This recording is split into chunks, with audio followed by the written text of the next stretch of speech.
अस्सलामुअलैकुम नाज़रीन, JN news HD के साथ मैं हूं नाइला भट्टी। नजर डालते हैं आज की अहम खबरों पर। लकी मरवत से खबर शामिल करते हैं। पाकिस्तान तहरीक-ए-इंसाफ के ज़ेर तमाम शाह कुली खान में क्रिकेट टूर्नामेंट मुनाकिद हुआ, जिसमें शाहतूर तख्ती खेल और जाहिद गुल क्लब सराय नौरन के माबैन मुकाबला हुआ। जो एक सनसनीखेज मुकाबले के बाद शाहतूर तख्ती खेल ने 6 रन से मैच जीत लिया और टाइटल अपने नाम किया। मैच के मेहमानाने तहरीक-ए-इंसाफ के सूबाई रहनुमा तारिक सईद खान, मीदाद खैल के मेहमान खसूसी हाजी नेक ज़ायली खान, दबंग सदर हनीफुल अजहरगर, neighbour Lord, 3 chairman Asrar Khan थे, जबकि इस मौका पर और हयातुल्ला खान समेत छोटे बच्चों और बूढ़ों समेत शायकीन क्रिकेट मौजूद थे।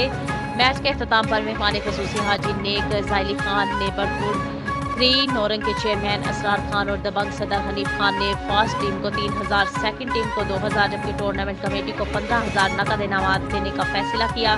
मेहमाना ने ग्रामी मावन खसूसी हाजी नेक ज़ायली खान, नेबरहुड 3 नौरंग के चेयरमैन असरार खान और दबंग सदर हनीफ खान ने ओनर और रनर टीमों के खिलाफ खिलाड़ियों का खेल सराहा। उन्होंने कहा कि तहरीक-ए-इंसाफ की सूबाई हुकूमत सूबे में खेल पर खसूसी तवज्जो दी जा रही है। उन्होंने नौजवानों पर जोर दिया कि पढ़ाई के साथ साथ खेल कूद में ज़रूर हिस्सा लें, जिससे न सिर्फ इंसान तंदुरुस्त और तवाना रहता है, बल्कि मनफी सरगर्मियों से भी दूर रहता है।